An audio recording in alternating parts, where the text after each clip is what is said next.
Ladies and gentlemen, our roundtable.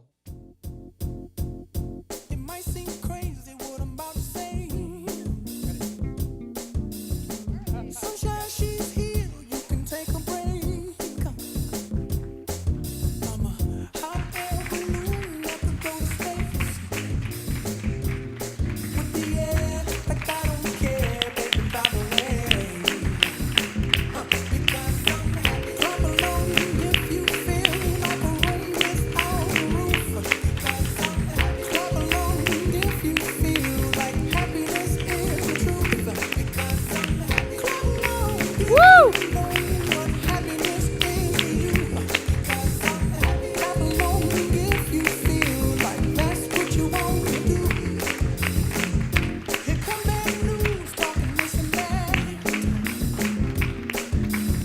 Well, give me all you got, don't hold it back. Well, I should probably warn you, I'll be just fine. No offense to you, don't waste your time, waste your time, waste your time, waste your time. Because I'm happy. And now for the karaoke portion of this morning. Well, good morning, everyone. Thanks so much for coming out. I'm really excited to be here with you guys this morning, mostly because I cannot wait to talk to this group of people next to me. I think what they're about to tell us and the topics we're going to discuss are so core to what we're here for, why we're here today, and the way that we want to live our lives. And so I am eager to get to the discussion. Just a couple of kind of housekeeping things.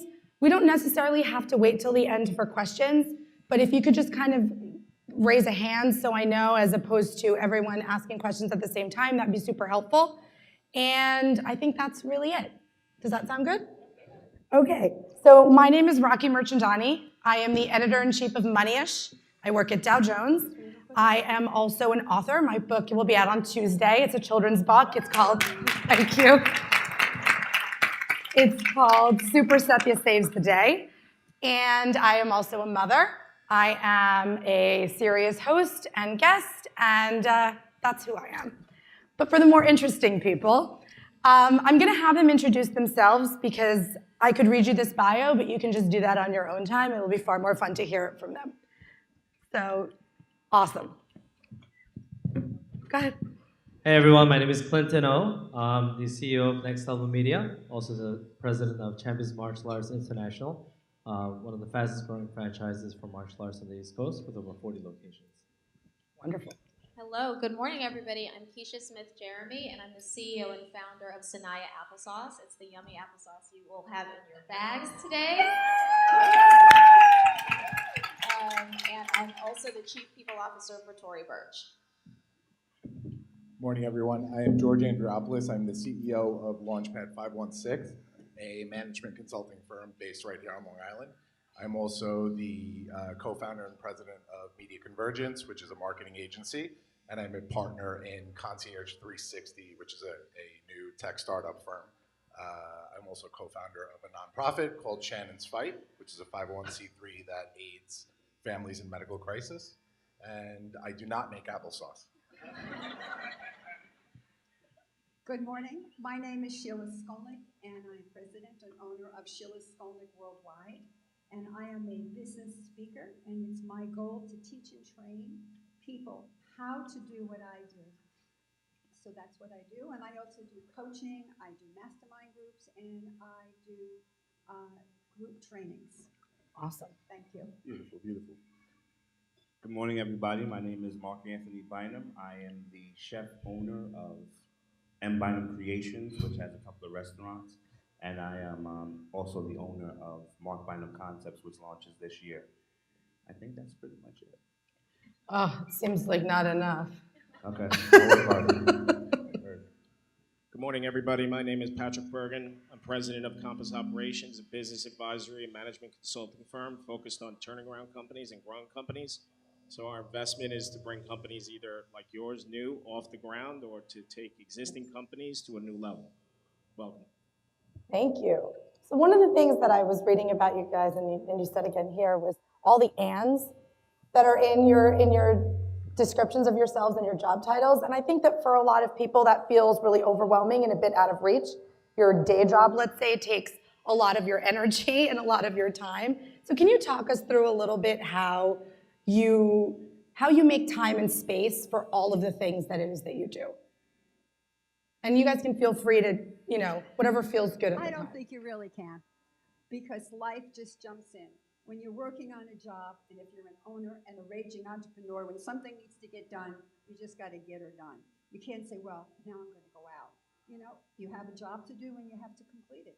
If you want 9 to 5, then you become an employee. But if you have your own company and you're working on a project and people are depending upon you, there's no clock. You just got to get her done. There's no schedule. For me, there's no schedule. I wake up, I try and wake up as early as possible, but I'm also the person that gets in at 4 or 5 o'clock in the morning, depending on what time the restaurants close. I have children aging from 18 to 7 months. So whenever I get a phone call from one of them, it's like, okay, certain things have to be moved around and people just have to understand that. Majority of the times they don't, but that's why you own the company, because you can tell them to go scratch. Because at the end of you need a balance, and my mom creates a balance, my kids create a balance for me. If I just want to, punch a wall, I'll just make sure I give a phone call to one of my kids, and they're like, Dad, you okay? And I'm like, okay. All is right with the world. This is the reason why I work so hard, and this is the reason why I don't have a schedule. Because even if I did have a schedule, the way things work right now, the opportunity to grow isn't there with a lot of companies. I think that's why we are entrepreneurs. And the ebbs and flows that we have of it is what makes us who we are. And it can be a lot at times, but I can't see myself punching a clock for anybody else. And I never did since I was a kid. I used to sell candy out of my locker when I was in elementary school. Like, I needed my own money, I needed my own schedule, and I'd rather run across country for myself than do it for somebody else, because I did that already. I was running a $22 million Marriott when I was 21 years old. So, those are the things I was like, okay, I got my knowledge, I got my understanding. Now it's time for me to go out into the world and do what I need to do. Yeah, and I agree with that. In terms of the work-life balance, it's a big thing for me. I always joke that I'm in Act 2 of my career now, because Act 1 was a totally different spectrum. I was in the medical industry for the first 13 years of my career, and I was successful at what I did, but at a cost, because I didn't understand that balance. And I'm very honest about this, because I want other business owners and entrepreneurs to understand, the journey that it takes to get to success, or what you consider success. And my first X amount of years in the medical industry was great in terms of certain types of success, but they ended in a bad way. It ended in divorce, and it ended in it ended. And we also went to the same elementary school, so No way. I may have bought candy from his locker. But yeah, it ended. Yeah, hustle. And it ended in divorce, and it ended in kind of career confusion and really not understanding. But when I kind of took a minute to reassess my life and reorganize and kind of put the pieces back together and focus on my children and focus on my personal life and my mission and my goals, that's when everything kind of started coming back together. And then I always say, when I put back that portion, when I decided to start Launchpad, that was the missing piece of me, but I knew that I needed to build it in a certain way. So I started this with myself and an assistant. We were subletting 2 desks out of somebody else's office, and I made sure to start the company in a way where I could be class dad to both of my kids and go on every field trip and coach all of their teams. And what happened was, and I didn't really expect this, was that as it built, the business built around my work-life balance. So I am class dad for both my kids. I coach 17,000 teams, and I'm able to get away during a day and leave a meeting and go to school to serve brownies at a Halloween party, and then go back and finish it. And that work-life balance is just, it's so imperative, and it's very hard to maintain. It's a work in progress. Every single day you have to work at it. But when you feel like you've mastered it, to me, that's real success. And my story is a little different from both of yours, because I didn't innately have that entrepreneurial gene.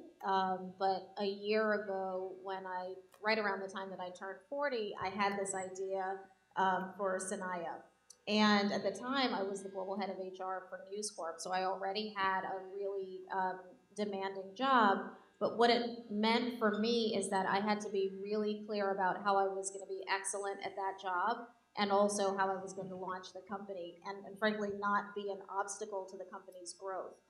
So we can talk more about that, but I say that to say it may be that you have your idea at an inconvenient time, right? Meaning you're not able to just stop what you're doing and put everything into that idea, but it is still possible. What it requires of you, though, is to make sure that you're honoring both the day job, because that's probably what is helping you finance the dream, and that you show up to both places and give both places 100%.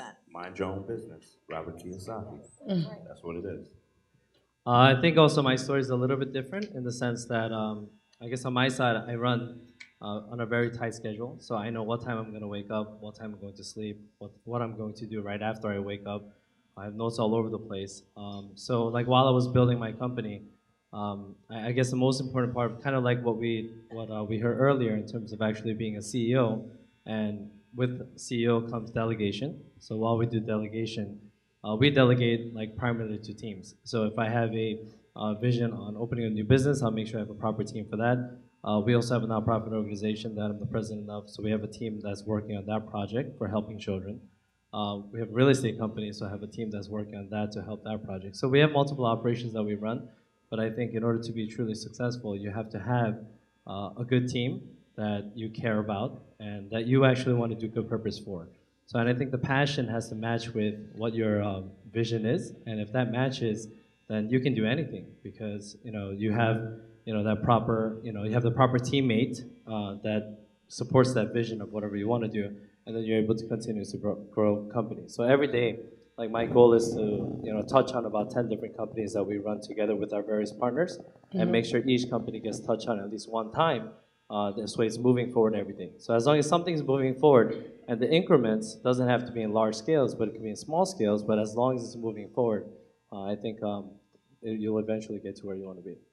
Interesting. So I want to talk about, go ahead. Okay, so mine's a little bit different. I started in startups in the corporate world at 27. So I found myself on my second job, literally knee-deep into a very fast-growing corporate.com back in 1997. So if you remember that period, if anybody's been around since then, at that time, nobody slept. That's why they put food, tables, beds, foosball, everything else to keep everybody in the workplace.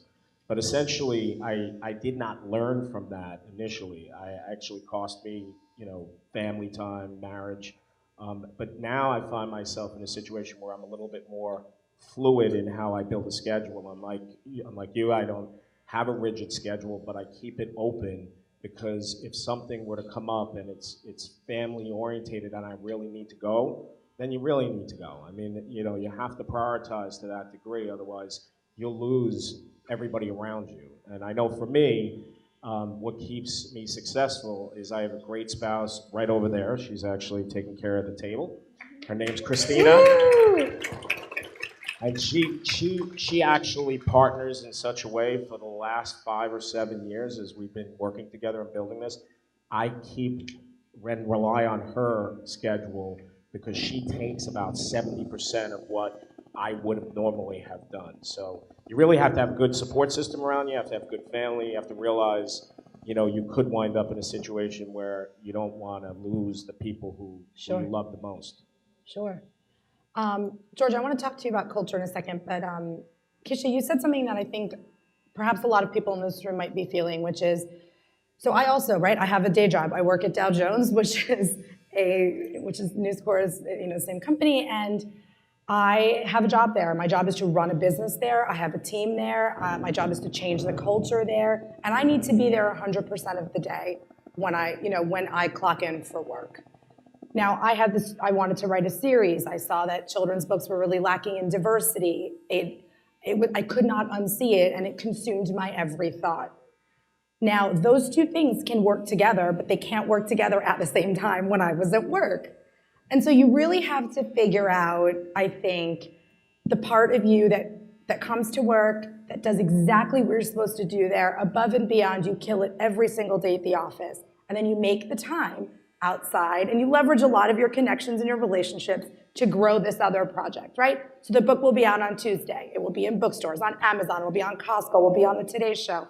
I had to make that happen outside of work, and that's so much what we're all doing. So Keisha, can you talk to me a little bit about the navigating sort of a demanding day job, as well as this consuming passion?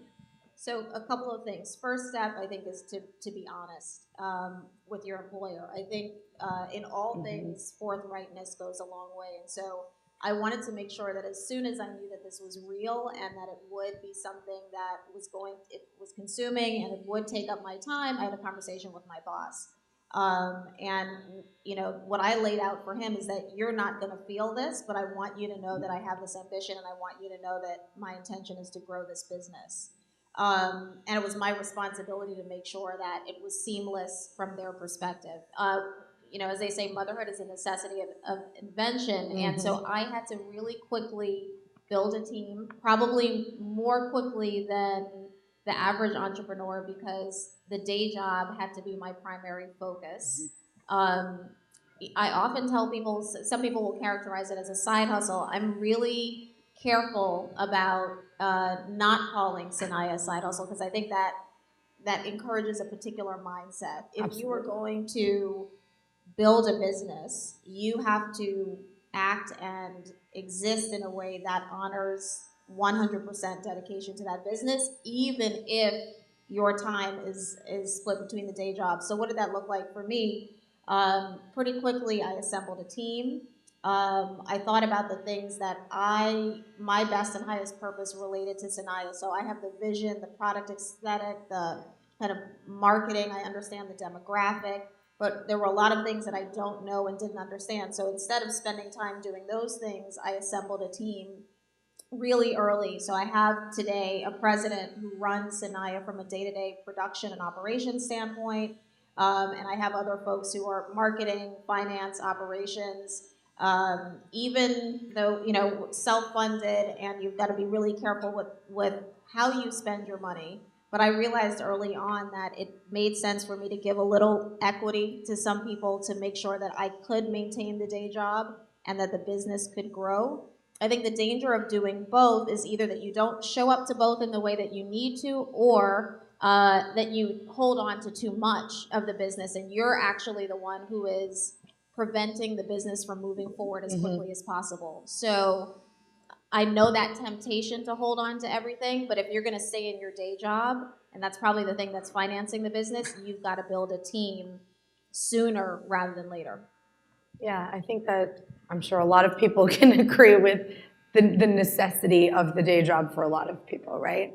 George, you said something that was so interesting. We talked a little bit outside, and then you mentioned it again now, but it's a shift in your life that then affects a shift in the culture, and the culture that you want to create, especially when you start your own company, right? So how do you go about setting the culture of a company, and how important is it?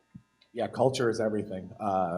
And as you mentioned, the team is everything. And that's really the backbone of the idea of culture, is that if your team is with you, it's not just about making your team happy. It's about setting expectations and goals where everybody is meeting the expectations of the other, right? So when you have a relationship between an owner or a manager and the employee, there are mutual expectations when it comes to that. My philosophy really, when I go in and consult for a company, and a lot of times one of the biggest issues we deal with is culture and bad cultures within companies that are causing productivity issues, right? So, you know, an owner will say to me, hey, you know, my employees suck, this company, you know, it's running to such a low level and the potential is there, but we're not doing it. 9 times out of 10, it's because of the culture, and a lot of times that owner is causing that culture. Right. So what happens there is I like to create a culture of honesty and communication, and really having everybody talk about their expectations and their goals within a company. So whether it's a 10-man company that I'm consulting for or a 2,000-man company, I will speak to everybody in that company, from the CEO to the janitor to the security guard in the parking lot, and I talk to them about, what are your goals? What are your expectations for this job? Are you happy? Are you unhappy? What are your personal goals? Why are you here? If you're complaining and you have a bad attitude at work because I'm not making enough money, why do you feel you should be making more money? And what are you going to bring to the table to make more money? Then you have that conversation with the owner and say, hey, Jeannie right here wants to make more money, but she feels she could bring this, this, and this to the table. Do you need any of this? Yes, let's set an employment plan and get those goals and expectations in place, and all of a sudden, boom, it's that relationship is fixed, and in essence, it starts fixing that culture.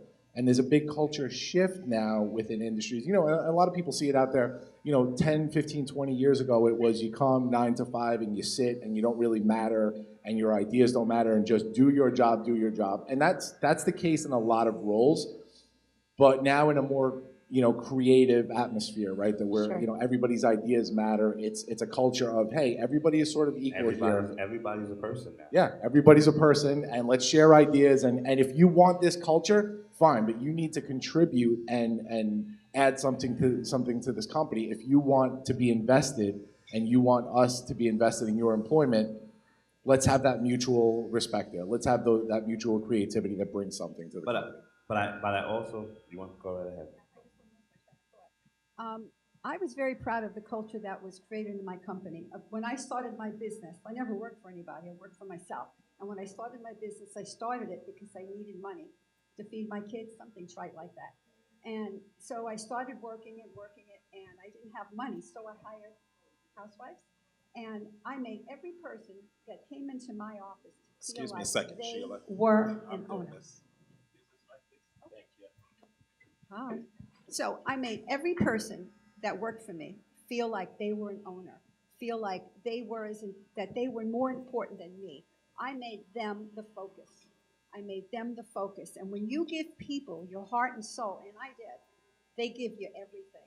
And I didn't do it, connivingly. That's just how I felt. How happy I was that they came in today. How happy I am that they spoke nicely to my customers. And as my business grew and grew, I brought more people in. But I was very, very careful to only bring people in that made family. Because when you have this going on, you have nothing. But when you have this, you have everything. And I was always known as the company with those women. I've had mostly women. So. Yeah. And, but they were such a powerful bunch. When I used to travel, I knew I could leave the whole company there and they'd all be working. I had really no managers. Everybody took ownership of that business. Everybody. And everybody cared. And come Monday morning, we had what's known as the Monday morning roundup. And everyone sat around. Of course, as we got bigger, I had to keep dividing it out. But everybody, like the word that we said, what great happened? And everyone listened and took notes. And everyone gave with their heart and soul. And somehow there was no competition. It was all about giving, giving, giving. And everyone loved each other. To this day, I don't get it. Actually, I do, because I was there, because I love them. But as a matter of fact, tomorrow we're having a reunion. And I sold this company quite a while ago. But everyone's still like this. So if you can create a company where everybody cares about everyone, you have power. That's more important than everything. And the other thing that I did was, which I think is very important, when my company made money, I split it among everybody. Right. Everybody. Everybody got a piece of the pie. Right. And, everyone says, oh, money isn't important. Well, it wasn't money. That was respect. I wasn't only working. They were all working. I was just one of the soldiers. I never went in there and sat like the general. I always sat among them, and I changed my desk all the time, so I can hear what was going on, and so they can hear me, what I was saying, how I was thinking. And we were all literally one. And so the culture, the best culture, if you can create it, and I created it one person at a time, was when everyone could feel united and as one. And if someone came into my business and I saw that they were like nasty, not nice. I don't care how many accounts they brought in. I knew they would be the death of my business. Right. I let them go. Of course, I made it, it's me, it's not you, because I didn't want to get sued. But I let him go. It didn't matter Yeah. because you always make more money and you have more power when you have people that get along. And if they can't get along, trust me, let them go. Sheila, you sound very exciting to work for. Huh? You sound very exciting to work for. I feel like I would have liked to work for you. We had a ball. And if we and I used to make when they started getting on the road, they didn't want to travel because they were afraid. But I had them get over that very easily. And they just all had to be leads. In other words, when they used to say, "Oh, I can't do that, Sheila. You can go out there and do it. I can't do that." And I used to say to them, what is it that I have that you don't have? We all have the same thing. You know, we all have the same thing. The only thing I might have that you don't have is I went and did it, and you didn't do it yet, and you're going to do it. And they all did. Yeah. And I sold my company. And they dispersed after a while. They all got great jobs because they all became owners. Yeah, and you make a great point about setting company culture, right? And that is the responsibility of, I think it's responsibility of bosses and CEOs, right? That people model at work. They really look to how the top and how the brass treats their employees, what they value, what this culture feels like to them. And also the most important thing he said, which is the truest. When I go in and consult in businesses, and I go in there and I sort of speak to everybody. I speak to everybody. And what I learn is sometimes the biggest problem is the owner. It's like the owner can sprinkle stardust, or he can walk around and sprinkle soot or shit. So it's like, excuse me, sir. I know you hired me, you're giving me a lot of money, but here's the problem. And with your permission, I'd like to tell you who it is. You. Yeah, and I think that you're exactly right. Mark, you were talking to me a little bit about this before, and I'd love for you to share about culture, about company culture. For me, I think that we're all in different businesses. As a chef, as the owner of a restaurant, like it's a totally different culture than what everybody else on the stage deals with. Like growing up, it was always a transient, you know what I'm saying, industry. Either you were a teacher and you wanted extra money, or you were going to school. That's interesting. And the culture that we had to create was that of, and I always say we were drug addicts, alcoholics, and misfits. So the culture that you try and create, as I try and create as a chef, is just one that people can come together and learn, but not everybody wants to learn. Not everybody wants to understand your way. Because at the end of the day, you can listen to, you know what I'm saying, everybody on the outside, but if you have a dream and if you have a vision and you know, like a lot of what I do is try and create what everybody thinks that they want to create, but then we create it and we put it into a restaurant form. So I've invested that time, that money, that effort. So the culture that I try and create is one that I can teach you, because my chef, there's only one person that I call chef, his name is Dan Doherty, and he taught me, because I never went to college for culinary, I never went to school, it was just taste, touch, you know what I'm saying, God-given, and I thank him for it. But we try and create a culture where people come in and they learn, because the more you know, the less I have to do. And if I have to continue to look at my cutting board and not look at the land and see where we're going, then as an owner, that's a problem. You know what I'm saying? Because if I'm supposed to lead you, how can I lead you when I'm steady looking down? So if I teach you how to do something and you learn it, and the culture now is so difficult because everybody wants to be a boss. Everybody has a phone where they think that they're the CEO of their own company. But the only thing that you really invested was to buy a cell phone and create a page. Like you didn't build the brick and mortar. You didn't, you know what I'm saying, build the pipeline. I used to do club promotions. I used to clean offices. Like I had a million different businesses. But at the age of 14, I made the announcement that I wanted to be a chef for the rest of my life, and I wanted to be in this industry. And I stopped playing football and I stopped playing basketball literally to learn how to cook. Wow. And so I made that commitment. I made that sacrifice. And I think that a lot of times people have to understand your story and your sacrifice to understand the culture of your space and the culture of your business. Like, my kids eat off this. I send my kid to college through this. Like, they don't understand what, like, I don't want you to have a bad meal, but sometimes through human error, you might have a bad meal. That doesn't mean that the culture is bad. And then when I did have a bad culture, I would go through employees left and right, because I'm not the easiest person to deal with. I understand that. I'm my mother's child. I have one voice. But then I had to learn because not everybody is the way we were 10, 20 years ago. Sure. They won't take it. So then I have to change my voice, and then I have to change the way everybody's different. I can talk to a person this way because I can see the drive in them. My goal always has been whatever's in you to pull it out. And you might not like it when you're going through it, but you'll call me 6 months later after you quit, and you say, Chef, you know, I really understand what you're trying to do, and I see it, and I know because I went to a different place, and it's not the same culture that you have. Like, they don't try and teach me the way that you They're teach me. grateful Yeah. for what you gave And, them. you know, I really appreciate what you've instilled in me because, and I like it. When I was getting my butt kicked from my mom and my dad, because I did get my butt kicked from my mom and my dad, I didn't understand it at the beginning, but it made me who I am. It built the character. You know what I'm saying? I didn't always want to have to go to church, but without that foundation, without that leveling, I wouldn't be who I am. I wouldn't be able to get up here and speak. I could be a statistic. And the culture that I want to create is, as much as I'm a voice of the people, I'm the voice for my people. And the culture that I want to bring is that of, I can do it. Yeah. You know, when I was on national television and the lady was like, she said, you just lost $50,000. Like I said, I didn't lose it because it wasn't mine. I said, but what I did is, there's a kid in California right now that thinks that he can't do it. But I didn't go to school, and I have my own business, and I have a family, and I take care of them off of my hands. He's good now. Right. He saw me. And that's the culture that I want to bring. It's more than just food. You know, he prepares the table before me.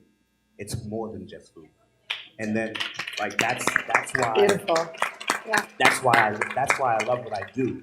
I was depressed when until I was 16 years old, and my mom would wake me up in the morning. She would put me in the mirror and she would say, "Look at yourself." And I'm like, okay. I'm looking. Right. You know, my hang up was I was the darkest kid in my house. Why did I have to be so dark? Like, that's my struggle. Yep. You know, because I know the struggle that it creates.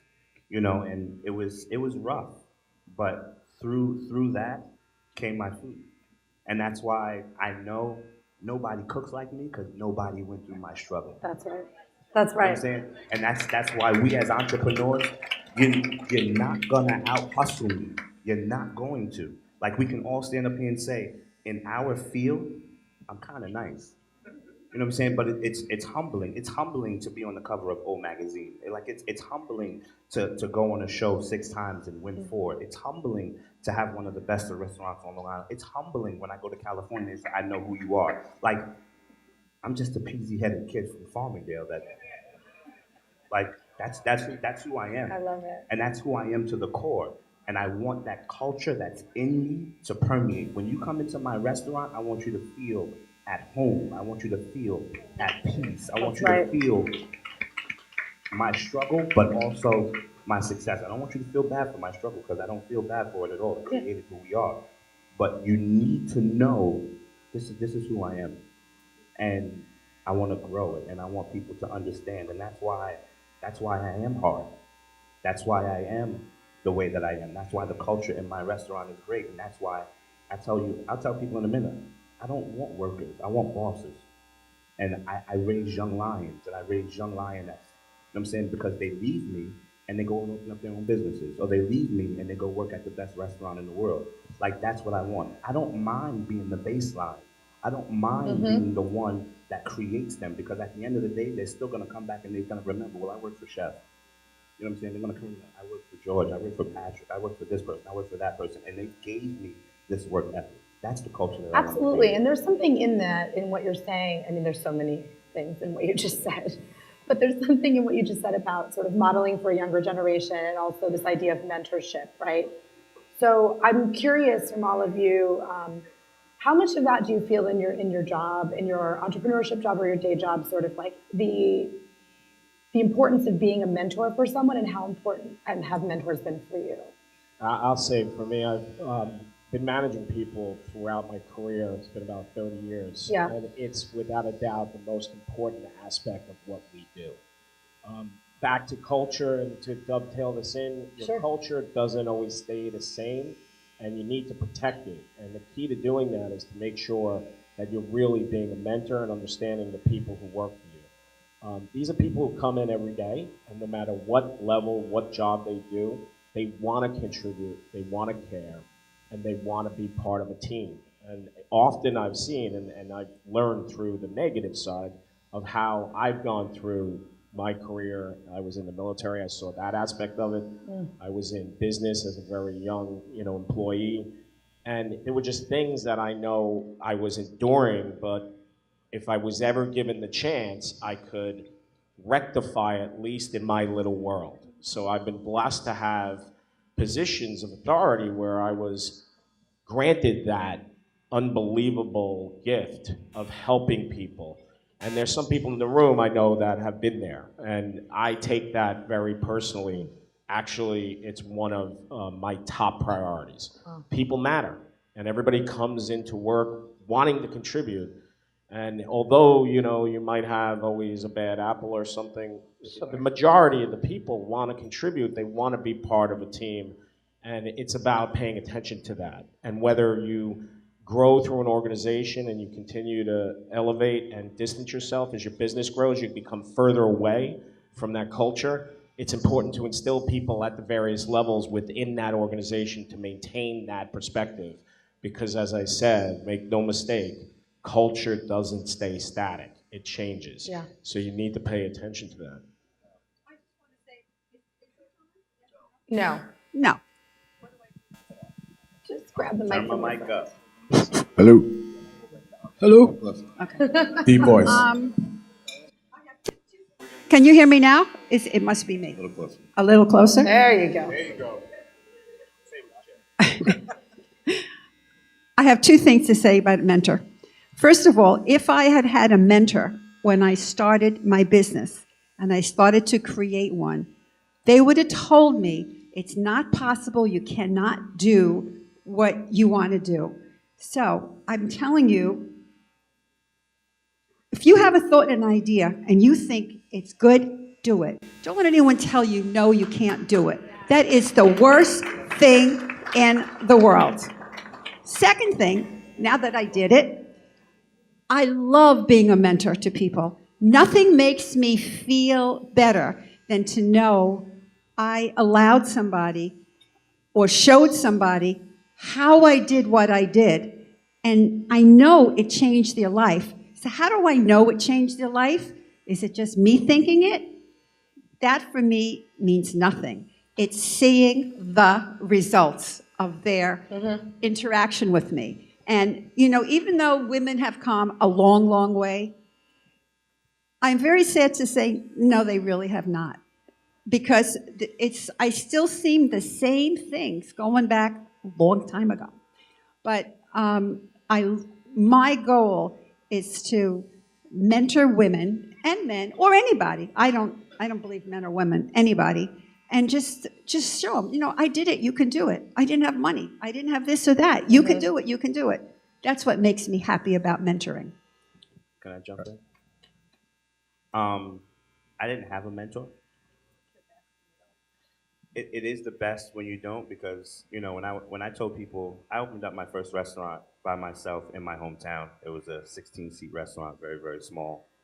And the pushback that I got before I even opened was it was phenomenal. It was impressive. Right. And if I had a mentor, he would have told me not to open up in my town. He would have told me not to open up there. But I did it anyway. And I say that to say, me not having a mentor, I know how vital it is to have one. Sure. Because, I can't raise a people if nobody teaches me how to raise a people. Yeah. I can't run a business if nobody teaches you how to run a business. But I'm also harder on my people as a mentor than I am on anybody else, because when I mentor my young brothers and my young sisters, it's out of love, and they might not take it as such because this world isn't nice, and I think they respond better because they see somebody that looks like them. And since I look like them, they're more receptive because they see the quote-unquote success.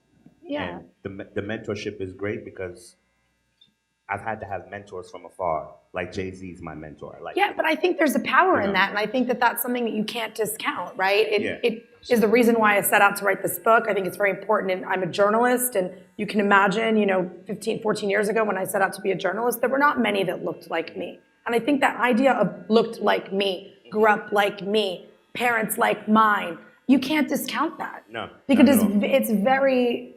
it's fraud. Right? Like going out to ask for funding. Women are less likely to get funding. Women of color are even more unlikely to get funding, right? These are real challenges that we face. And so there is certainly value in someone who's walked this walk a little bit before you, right? And understanding how to navigate some of that stuff. I want to. go ahead. I'm sorry. I want to add to. It's funny that you mentioned Jay-Z because I was going to mention something about that. I mean, it's like every universal mentor, right? Oprah and Jay-Z. Like everyone will agree. I give you one line. I'm not a businessman. I'm a businessman. Right. That's a great line. So. I think there's a misnomer with mentors, right? Because I think a lot of people think of a mentor as somebody that teaches you an industry or a service and guides you along the way. I don't think that's necessarily the only definition of a mentor, right? I had mentors I came up in the pharmacy industry. I had great mentors, and they showed me that industry, and they showed me the fundamentals of business, and I'll never forget them, right? And that was a great thing to learn. But I messed up big time, a lot of times in business, and in my personal life and everything. And there was more mentorship that I needed. And when I started looking at mentors a little differently, that's when I had a lot of personal growth. When I realized that, my dad, who is, he's always scared to try something new. If I come to him years ago with a business idea, what are you doing? You gotta take care of your family, get a job. But he's a mentor to me because he showed me stability and the importance of stability and how to find a balance between stability and taking risks, right? I have a ton of mentors. I mean, I have a friend in the audience who was with me through my hard times that showed me how important it is to be part of a team and how important teamwork is. You say you had no mentors. I hear you talking about your mother all the time and your father all the time. We come from the same town. We come from the same place. And, so I think when you look at mentors and realize that you need to put out that positivity as a person in this world and make sure that if somebody considers you a mentor, that you're putting out the right vibe to help people. You have to be of service. You have to be positive. You have to help people. You have to put out that positive. And the idea that mentors also, you outgrow them at some point, right? Like, that's okay. Right. It is okay for someone to mentor you through a portion of your business or a piece of your business, and you continue to keep them engaged in your orbit, but you don't keep them for the whole time, right? That's normal and that's okay. Right, but keep in mind, one point, mentors are fallible. We're human beings. Right. So no matter how much we try to be perfect, we're going to make mistakes. Sure. I've had a close mentor in my life actually shock me by telling me not to hire somebody based on what they look like. Sure. And that totally shocked me because I've never done that and it's not in my DNA. However, I also looked at that as an opportunity to teach that person because although I was his mentee, he was still listening and learning from me as well. I hired that person. That person spent 3 years with the company, did a phenomenal job, actually got promoted. And I remember when he got promoted, my mentor said to me, "Don't tell me I told you so. I don't want to hear this." But it was a good learning exercise. Keep in mind that the best mentors make mistakes. We're all fallible. We're all humans. I'll add two other lenses to think about it. So in the corporate world, often your mentors can be accelerant for your career, right? Mm-hmm. You're going to them to get a sense of, can you help me think about this career opportunity? Can you help me? Can you look at this deck? Can you, so you're getting technical expertise from them and you're getting advice. What I've noticed in my short journey as an entrepreneur is I almost think about it differently in terms of advisors instead of mentors, because the key difference when you're an entrepreneur is fundamentally the decision is yours and all of the risk associated with that decision is yours. And so what I have found is that in the beginning of my journey, I was looking for somebody to give me the answer. And I think, still in that corporate mindset is this person knows better than I do, and so I'm going to take their advice. As an entrepreneur, it's really important to, first of all, have a few advisors who come at it from different angles, and then you really are the one who has that vision for who your customer is. Maybe you know your customer better than the advisor. I recently was doing a pitch to raise capital, and this particular person has billions of dollars and is very successful in his lane, and he was saying you should do X with your product. And in the room, I felt really intimidated, but also this person knows better. They have made lots of money, et cetera, et cetera. And I realized I really need to think of him as an advisor, because fundamentally, I then need to say, but I know my customer. And I'm the one who's been doing the research in this space, and I'm the one who, and so sometimes you're going to take that person's advice, but I wanted to mention that I think you have to shift really gears important. when you go from corporate to entrepreneurship, because you sometimes know, even though somebody could be hugely successful, you have to honor your insight and voice and understanding of your customer. And there are things that you can see that even another very successful business person cannot see. So Can we just take a second? You just said someone who's a billionaire in a room. I think I know who you're talking about, but can you tell everybody, please? So actually, we get to announce today. I haven't said it publicly yet, but my episode of Shark Tank airs on October 14th. So I'm hoping you'll all see it. By far the most intimidating experience of my entire life. But yes, I hope so. Sunday, October 14th, I hope you will all tune in to see how that went down. Cheering you on. That's awesome, right? I guess my life also has revolved all around mentors. So when I first started I started off as martial arts, so my father did this. I followed in his footsteps. We lived in a very small apartment with an immigrant family with more than 10 people living in a small apartment just to survive, right? And I kind of grew up into that, and I built passion towards what we were doing. And it went from one business to two, and then we learned multiple things during the operation of it. But on the martial arts side of it, yes, we had multiple mentors. I always look for somebody that has proven it, so not just somebody that claims to be a mentor or claims to be able to teach you something in that field. So I always look for someone that's had proof in the pudding, right? So somebody that had the results, somebody that had this. Recently, I have some close friends as well too. One of the friends actually knows Daymond very well. He's actually partnered with him on a business that's opening up in Merrick very soon too. So again, he's one of the fastest growing franchises with more than 1,000 units, right? So that helped me to franchise my operation, helped me to see a bigger vision. So that's just the martial arts side of it. But let's say like our media company that was happening. Even with like the Facebook and the Google, like that's pretty much our specialty. We said, who's the best mentor for me that can really teach me the operation, not just watch some videos to learn something and then try to sell it. So again, we have like the top Facebook mentors that we go to. So throughout my life, like every little bit of problem that you have, I guess it is important to find a mentor that can solve that problem. But when you do look for that mentor, you have to make sure that the very important question to ask them is, what have you done, on the line of whatever you're actually looking for, right? And if you can do that, you'll be able to solve your problems much faster. And if you can actually solve your problems quickly, you'll be able to scale and grow much faster rather than looking around and, doing it with people that aren't qualified. Great. So I'm conscious of our time, and I have a few more questions. I just want to get a gauge of how many questions we have out in the audience. Any hands? Okay, so we have some questions. So I'm going to ask one question, and then we'll open it up to questions, and then we'll see how it goes. All right. So quickly, and we don't, I'm keen to get to everybody, but how did you know that you had a viable business proposition and not a hobby? How did you know that? And who told you? All of that kind of stuff. How'd you figure it out? So that's a really important question. So when I launched Sanaya, I intentionally launched it with an experiment. So I'll tell you a little bit about the hypothesis. My hypothesis is that millions of adults still love applesauce, and that even though the entire industry is marketed towards kids, there are adults Yep. who love applesauce, as I did. I was making it for 20 years, and so that was my hypothesis, right? To go from hypothesis to actually launching a company, especially if you're self-financing, you want to create some space to test and confirm your hypothesis before you take it any further. Right. And so when I launched, I did an 8-month trial, direct to consumer on our website, and it was basically to confirm, will adults buy applesauce? Will they eat it more than once a week?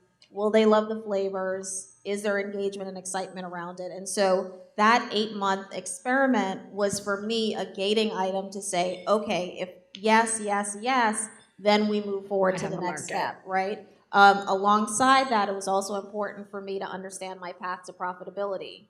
If you don't understand, can you make money at the price that the market will accept for this, Sure. then you also don't have a business. So if people outside your friends and family will not buy this, you don't have a business. If there is not a real market for it outside of your friends and family, it is not a real business. And you need to understand how long you're going to have to fund it, either by yourself or with others' capital, before you're going to get to profitability, so that you have a sense of what that capital investment is going to look like. So a lot of times I think people go into it without thinking about, this may not be the right idea. What I thought Sanaya would be at the beginning, a subscription business, through that experimentation, we realized that's actually not. Yes, people love it. Yes, people want to buy it, but the way they want to buy it is different from what we had assumed. So you will learn something through that experiment, and it's really critical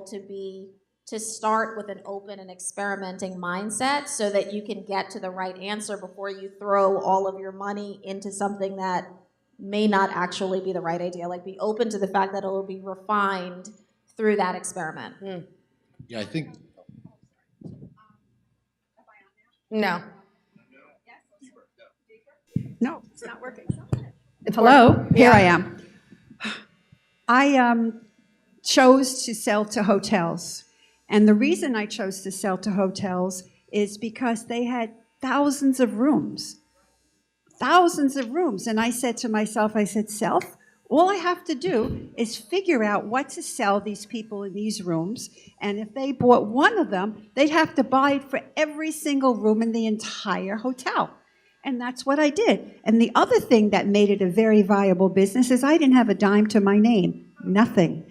And I knew that if I ever had a client that I sold to that didn't pay me, I'd be done. I'd lose everything. So I only sold to hotels that had corporations attached to them. And I would get a purchase order with 4 signatures. And if that hotel decided they weren't going to pay, I just went to mommy. And I said, hey, your kid's not paying. You know, sort of like that. And I would get paid.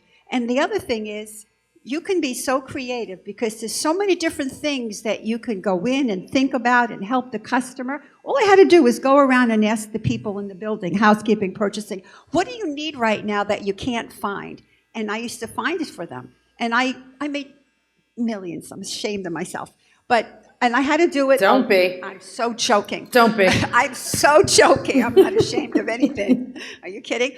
So I had to go slow, because I had to sell something, make the money, because I could not get any loans. You know, when I went to the bank first, they said to me, even though I went to them with the purchase order from the Grand Hyatt Hotel, the United Nations Hotel, and the Plaza Hotel, they said to me, looked at me straight in the face, they said to me, why aren't you not working in Macy's with the rest of the women? So having heard that, and I knew that's the way it was going to go down, I sold something, made the profit, then sold something else, made the profit, got in relationships with my manufacturers. They trusted me, and that's how I built my business. So that's what I did. And if you stay in one industry and really learn that industry, you can learn more about what they need than they even know. Like, for example, of course you all stayed in hotel rooms, right? You go into the hotel room closet, and you see the iron and the ironing board and holder. I created that for the lodging industry. And I sold millions of them. So bottom line, it was just logic. Everything I did was logic. And you can teach yourself any business. Just ask them, what do you need? I'll be quiet now. No, please. Yeah, I could listen to you all day, find the Sheila. I need told and you, I want to work for fulfill you. it. Find the need and fulfill it. Yeah, that's what I was going to say That- too. Yeah. Yeah. It's, with me, it was just building the pipeline. Like, I cook food, and there's only but so much you can do. So I really had to go to the grassroots approach. Like, after being on television, I created my business. I did a lot of consulting work, but I wanted my restaurant. So I went on a Groupon. And I did a lot of in-home. So I would cook for 2 people, 20 people, so forth and so on. Yep. And I would build that pipeline from promotions. You know, it's the same premise that now that and build my database, because you have to have a database. As I did a it wasn't GoFundMe, it was a Kickstarter. And I did the Kickstarter. I didn't think that I was going to get the money for the Kickstarter, but it was also promotion for it. Absolutely. So, you know, people might not have given money, or they might have gave money and they got their money back because we didn't get it, but they now know that I'm also doing a business. Being on national television helps, having Newsday. My product was pretty much developed by working in all the restaurants. Like, I used to run the top restaurants on Long Island, so I know that the people like my product. Like, I would go into a restaurant, it would be here, and then I would fix it, and then it would raise it up, and then I would leave, and then I would see it go back down. So, you know, it's a proven product. The thing with the restaurant industry being so hard, just like any other industry being hard, it's so super duper fickle. Your profit margin is very, very small. Absolutely. So for me to do it, you have to be 100% committed to it, and nobody's going to give you a loan for a restaurant. So you have to be super duper committed to it. So with that said, I did it, and it was profitable. It was great, but you know you have a viable product when people continue to ask you for your product. Like how I got on the cover of O Magazine, my one product, my ribs. I cooked it for Oprah 8 years ago. It was right after. This was my second marriage. It was right after my second marriage. I got off the plane. I drove to Jersey. I built the grill. I brought my ribs with me. It was when they was doing the OWN network. And I cooked the ribs. And I met her, and she was like, if I call you tomorrow, she was like, how would you feel? I said, I feel like I know I feel right now that I have a great product, and I'm coming. Right. Never heard from her. 2 years later, I'm cooking my same ribs in Hearst Corporation. Gail King comes down. Everybody knows Gail, right? Gail King comes down, she tastes the ribs, she tastes everything. She was like, oh, I gotta give these ribs to Oprah. I said, tell Oprah, Mark Anthony Bynum said, he's still coming. He's still coming. Didn't hear from her. 2 years later. I love this. I love it. He's persistent. I have my food truck. I'm doing now SNL, right after the restaurant opened, I'm doing Saturday Night Live, what is it, their craft services. I see that Gail is on the roll because she was doing a show. Oh man, the universe wants Oprah to have these ribs. I mean, the universe is there for you. So I see that she's there. I bring my ribs. They didn't ask me to bring them. I was like, Gail, do you remember me? She was like, no. I was like, it's okay. Here's that crack. You'll remember this. She was like, I'm on Weight Watchers. She was like, no, you gotta have them. Her executive producer got him. She was like, Gail, you have to have them. She was like, can you come and bring the food truck to, you know, CBS News and do my party? Okay, no problem. And this is just how God works. Because when you can't get there, he can. It's true. I'm about to get on a plane to it's all about it. It's all about it. I'm about to get on a plane to go to New Orleans, and I get a phone call, and I'm like, hi, how you doing? They was like, yeah, this is Gail's assistant. She would like for you to bring some ribs to CBS tomorrow because we want to put you on a podcast. And then she was like, oh, wait, no. She was like, we want to put you on the cover of O Magazine. I was like, okay, no problem. So I called my sister. This is how you have a strong team. I called my sister because she's running my restaurant. I was like, I need you to do me a favor. I need you to cook about 50 pounds of ribs. Right. And send them to New York. Okay, no problem. On a flight, they get it. I get a phone call. I have a podcast. I have a pod with Gail and going on it, but that's when you know you have a vibe. And you have to stick to your guns. And you might change it one way to the left or one way to the right, but the ribs are still the ribs from 15 years ago that we're still making. Absolutely. And you have to know, like, as many people as tell you no, and some people might stop. No, keep it going. The persistent widow, you know what I'm saying? She was still there. She was still persistent, knocking on that door. And you have a viable product because you say you have a viable product. And even a niche in the market is a great niche. Absolutely. You know what I'm saying? Because you have to have it. So let's keep it going. Absolutely. I could legitimately listen to you guys all day long. But we can't do that. But we can't because we have a lot of questions out here and our time is running out. So Awesome. So hands are up right here. Yep. Thank you. Hi. Okay. So I have a couple of questions for Sheila. Hi. We're going to, sorry, I don't mean to interrupt already, but we're going to try one question at a time because we have a lot of questions. Thank you so much. So I guess I just want you to go a little bit more into how you went from not having any resources to building this $1 million industry. You said that you did it one product at a time.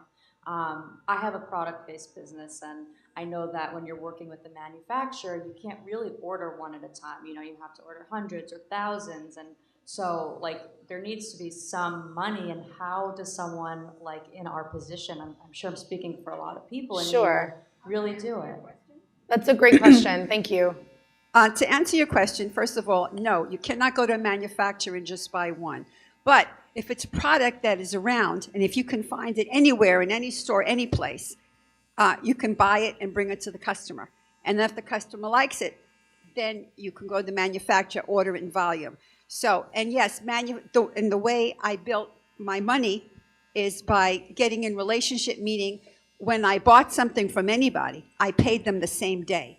So when I had to have the money to do that, that means I had sold something last week, one piece at a time. So you just keep rolling it and rolling it and rolling it over. And be consistent with paying your bills, be consistent with, you know, sometimes I had one customer that said he returned $14,000 worth of mattresses. And I was like, I'm dead. But somehow, Yeah. I went to another hotel and I said, I'm so much in trouble. I said, I have $14,000 worth of mattresses and I have 4 days to pay this bill. If I gave it to you for half price and you paid me out, will you buy it from me? Well, he paid me the whole price.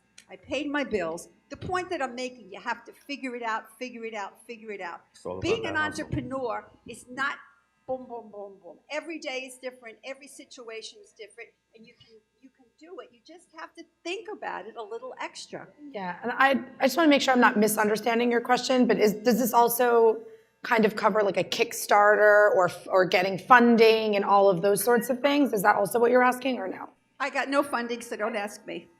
I just feel like at these sort of conferences, like we can see these really, all of you as so successful, and we're sitting here and we're like, okay, that sounds amazing, but what are some actionable steps that I can leave with? Awesome.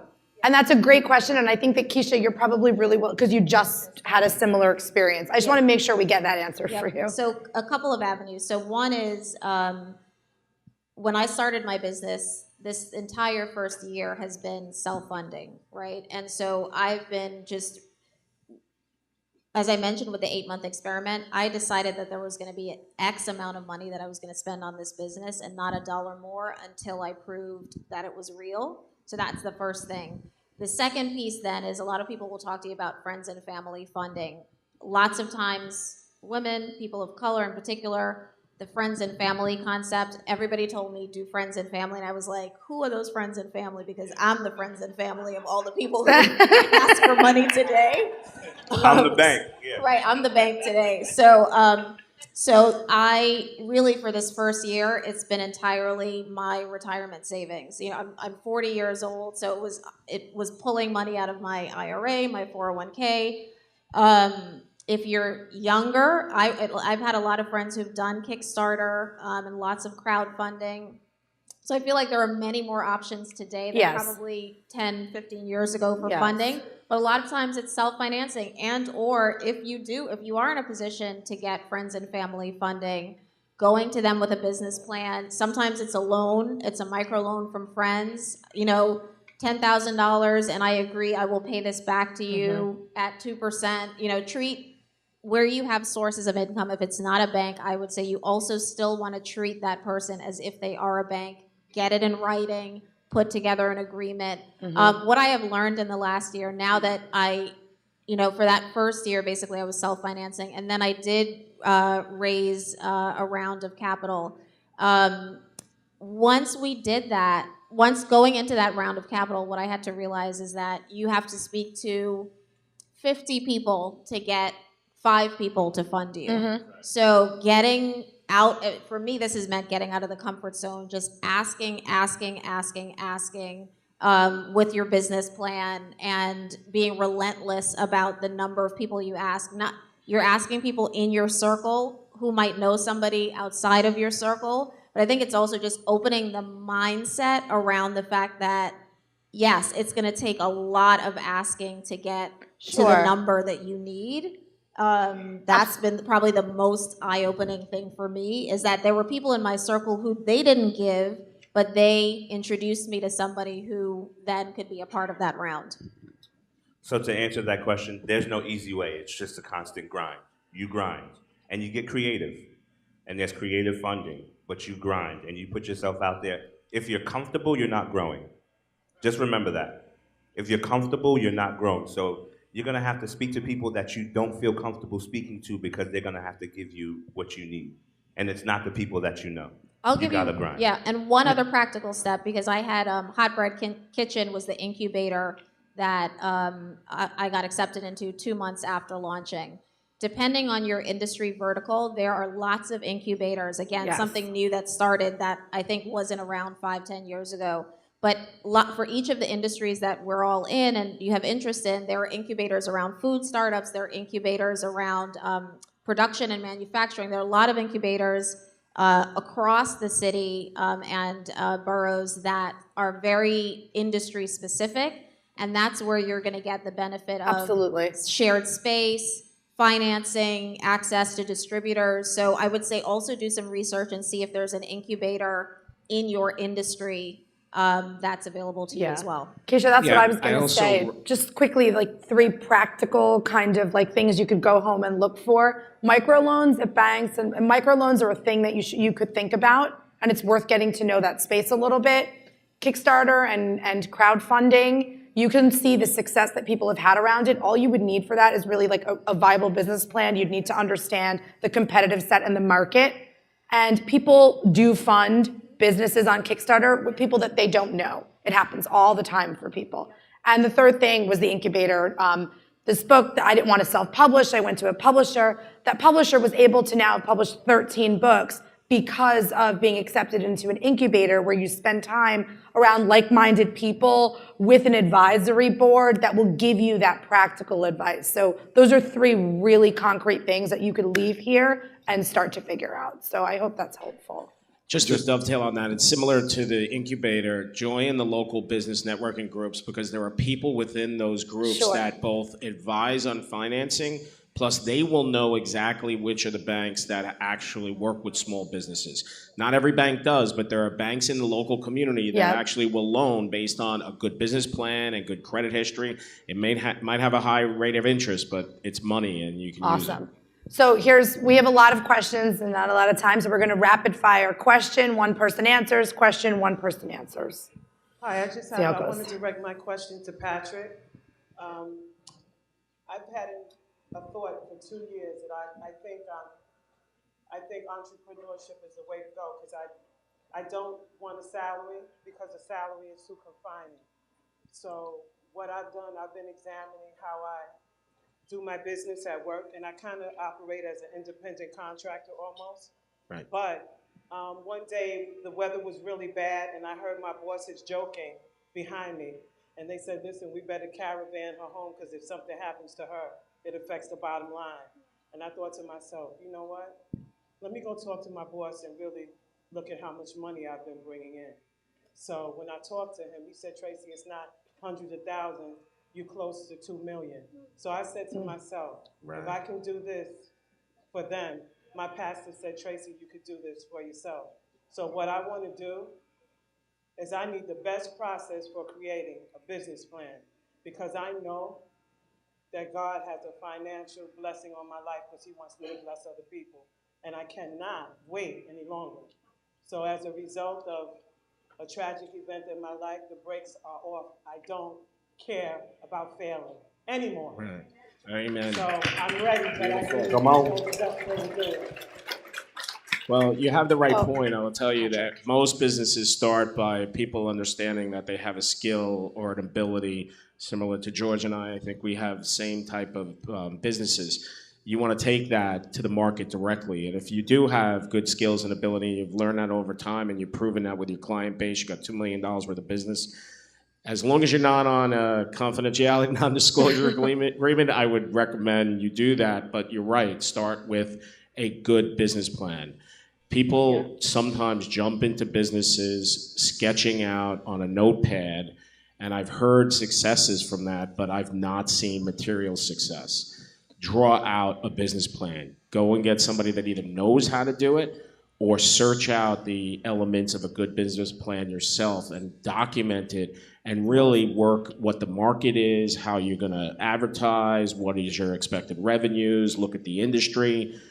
There's people that can help you with that, but certainly start with a business plan. Yeah, and you can, Small Business Association is a good place to start. Keisha said it's free there. You know Just what? in the, I would be more than happy. Come over to my booth, give me your card. I'd be happy to help you get you started on it. Awesome. There you go. Sweet. That's what's up. We have a question here. Same setup. One person and a question, please. D'Amaco, and I am the CEO of August Professional Organizing and Event Planning. I just got my LLC, so I'm very excited. Good for you. Thank Congratulations. So, my background, I spent 20 years at CNN, and I spent 3 other years event planning. How important is your sort of corporate or business resume when you are, it may seem like an easy answer, but when you are starting a small business? Mm. Yeah, it's twofold. It's important in terms of your experience. That, to me, that's the biggest importance there. You need to have the experience and the skill set to do what you say you're going to do. I think everybody agrees here. Whatever you're going to do, you just have to grind it out and do the best job that you can do and build that reputation. In terms of, there are certain industries where a corporate resume does matter as a business owner. Yes. I'm not going to poo-poo on that, but really the skill set and the experience you have is the most important thing. If you're pitching your business by showing somebody your corporate resume, I personally think you're doing something wrong. You have to build it based on experience, sell them on what you can do, how good you can be at it. I'm not a pitchy guy. I'm not a used car salesman when I speak to a customer. I educate them on what I think they can do, what my background is, some similarities there, and I see if the relationship works. If it doesn't work, then it's not for me and it's not for them. I don't need to sit there and pull out my corporate resume. All right? I'm getting flashing lights and all sorts of colors. Color, I think this is our last question, right? Or do we have time for? All right, one more. You and one more. Good morning, everyone. My name is Trisha Tate. I'm principal and CEO of The Art of Money Matters. It's an outsourced CFO or virtual CFO firm. I've been a financial professional for 18 years, but for the past 2 or 3 years, I've been a service-based business. So the question is for the two management consultants up there. I want to know kind of how do you reduce your lead time for small to mid-sized businesses? So you might encounter businesses that are 50 million, 25, 10 million that need your services, but it's hard to get to them and your lead time might be a year or more. So how are you reducing your lead time when you know that they probably really need you? Right. I know for me, based on the business size, obviously that equates to the level of capital or income a company has. I have to adjust lead times. So what I do is provide a realistic solution based on that type of company for what they're looking at in the fastest possible way. So we deploy, I'm sure George is the same way, agile approaches to how we do things, but really getting to what their immediate needs are, not to put them in a situation where they're like hiring a McKinsey where they're going to be in for a year and wind up spending $10 million on an effort.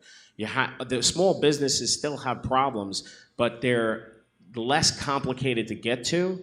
I don't want to say they're easier to fix, but certainly they're easier to see and to find. And I think as you have the approach, understanding where the company's at, go in and get that work fixed, maybe not to 100% of what they're looking for, but to 90% at a relative time period that they can get their business back on track. Because these companies could fail in 6 months, as opposed to a company that's funded 50 million, they have some liquidity, they could probably extend that to a couple years. Yeah, Patrick and I had this exact conversation over the phone last week when we were putting together our breakout section. I completely agree. There's an acquisition cost.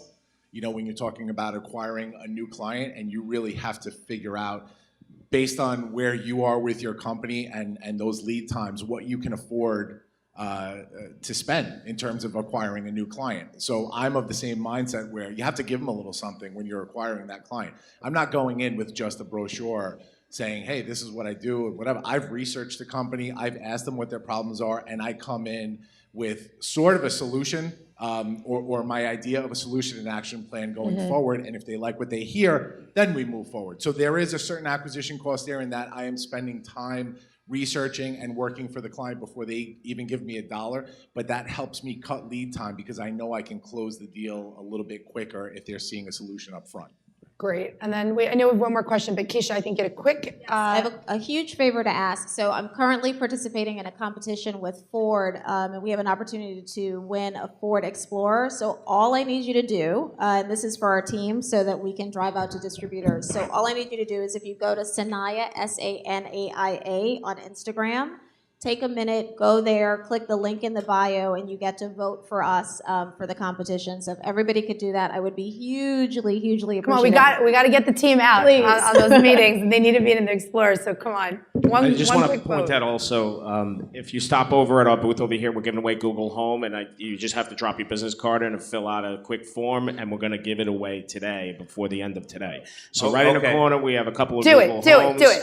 Might as well take advantage of it. Somebody's going to get it. And there's not a lot of cards in there now, so your odds are pretty good. Shameless plug, sir. If you guys want to go to Bayshore today at 150 East Main Street, go to Fatwood and get some ribs and some cornbread and biscuits. I love and some it. mac and cheese and some collard greens. I'm there. And some brisket and some pulled chicken and some pulled pork. I'm there. Where you at? What you doing? Where you at and what you doing? I'm coming to your place for some good food. The after parties right here. Yeah, but there is a lesson in this, you guys, and it's very simply is if you are not going to be your own advocate, please do not expect anyone else to be. So. Amen. And I think we had one more question. I don't want to leave you out because we promised. Yes, hi, my name is Denise Sinclair. So my question is, you guys say that you should build a team to do various different aspects of the job or the business that you want to do. What my question is, as far as funding, how do you fund that, or do you pay for the individual? Yeah, that's a great question, and Keisha had alluded to that before. Yeah, only because was so new to this and had to figure out how to do it pretty creatively. So there are a couple of options that you have. One is what I did, especially in the very beginning, was find people who are also in that same hustle space that you are. So lots of the resources that I used were new businesses who they wanted to have the ability to prove and have us on their client list. So looking for people who are in that same space. For my social media, we were able to do that. So they charged much less, but they were maybe also coming out of corporate, having their first business, they need clients. So look for people who are like-minded or in that same zone as you are. Depending on, or for like the president, it was about giving them equity in the business. It may be bartering. I've been able to find a lot of people who will do it either just for product or for the opportunity, so you may have other things that you're able to offer them and or cash. But again, if you're looking for people who are in that same mental state as you are, there's more flexibility in negotiating that you can do. Just to point out, join your local business. This is for everybody. If you're thinking about starting a business and you're looking for help, nobody will help you more than other like-minded entrepreneurs. So when you want to start a business, join your local BNI or business group, your Chamber of Commerce's. There are people in there that will offer services, help you, point you in the right direction that you can't get that information from anywhere else.